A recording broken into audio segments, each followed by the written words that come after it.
Okay. Well, let's go on to this here. What we're going to talk about is I am actually advocating for free college. Yeah, right? Since we're not going to get paid for sports, we might as well get free college or something. $1 trillion in the total outstanding student debt, basically. So all students basically owe $1 trillion in debt alone. A free college education is an idea outside the typical realm. A full implementation is a political impossibility anytime soon. We should still, but we should still think of some ways higher education could and should be free. What I'm going to talk to you about, I'm going to give you a few stats. They're going to be shocking, okay? And how much we actually owe, what happens down the road, so forth. I'm going to talk about some benefits and who reaps those benefits.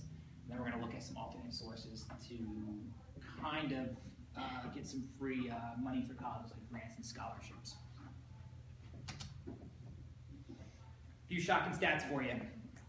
2003 to 2012, 25 years average age, debt increased from 25% to 43%. So 2003, 25, 2012, 43, almost doubled. 10% of college, 10% of students graduate with over $40,000 in debt. 14% of those students default within the first 3 years of total payment. In 2011, 60% of the graduates' loan debt balance equaled 60% of the annual income. So 60% of the debt was 60% of what they were actually earning annually. And then you look at it, $900 billion in debt is what you're looking at basically with college tuition owed. And that's basically more than credit card debt alone for everybody. Private schools between 1982 to 2012 increased 130% in tuition. Public schools, like I know New York State, like SUNY's, and New York State runs, 131.4% increase in tuition.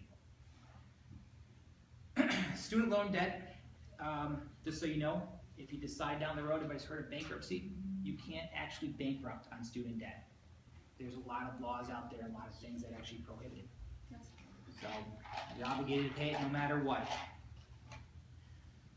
Out of that $1 trillion that you saw in the beginning, 850,000 students are in default. So 850,000 students in default in America. Okay. Eliminating the debt, or excuse me, eliminating tuition for students. Government would save money because cost of non-payment, so those students that don't pay, they wouldn't have to worry about, they wouldn't lose money for it, the government wouldn't. Services, subsidized, defaults, all this kind of stuff, the government would actually benefit because they can't collect if we don't have money to collect for, or if they don't have money to, the students don't have money for the government to collect out. 529 college savings, there's 529 college savings plans. Including that, billions are lost in tax revenue, states lose their revenue on top of it, and the federal government spent just $35 billion on the Pell Grant alone towards college tuition. So think of it this way. Government's paying for it. You get these loans, you take them out, you can't obviously pay them back, so government can't actually collect, so they're losing. Now, if the government, just on a side note, I know I went to slide 3 to speak over. On a side note, if the government was to basically eliminate it, the cost of tuition alone would go down. So think of it this way: college is a product. If you're willing to pay for that product, the cost goes up. If you're not willing to pay for it, cost goes down. So government says, I'm not going to pay anymore. Colleges, kids can't actually go to school, so they're not going to pay. Tuition goes down. Go back to where everybody said 130% was in private schools, 131% increase, just because there's more and more kids able to take loans. It's easier to get them. Parents taking loans, family members, grants, scholarships, all that kind of stuff. They can continue to raise it. If you decided not to pay, obviously, just like any product, price goes down. Excuse me.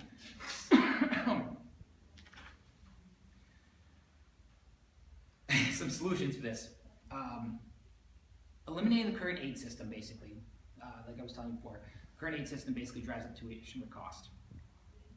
There's federal grants out there, obviously Pell Grant. There's, I know in New York State, there's a New York State TAP thing that actually, you can get scholarships. Obviously scholarships are based off of, groups, sports, that sort of thing.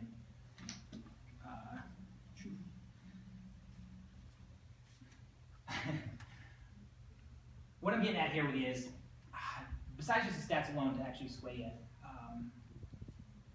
basically what happens is there's a lot of different plans out there where the rich, I suppose you would say, upper middle class, have actually found ways to,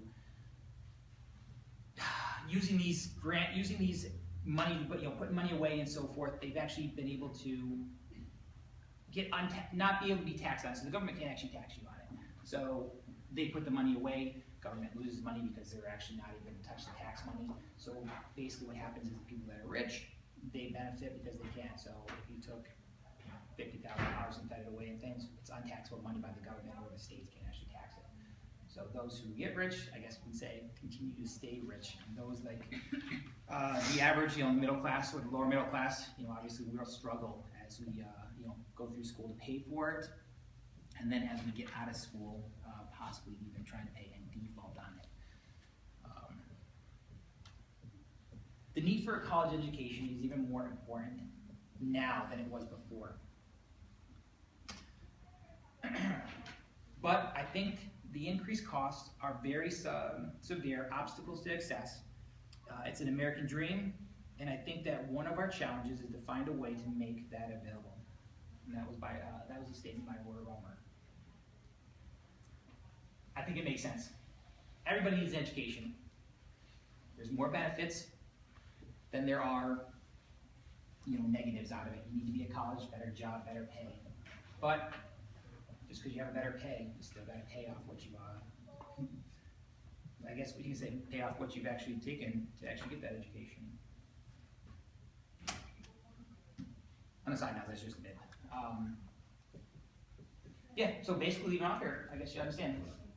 Stats, $1 trillion debt, 850,000 defaults. Federal government is losing money because we can't repay. Lower college cost, or federal government keeps dishing out money, we keep taking out loans, tuition goes up.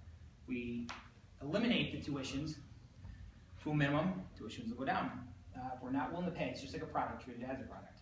And then I know you can look online, you can compare it to something like Germany, who actually offers free college, but you have to look at it this way.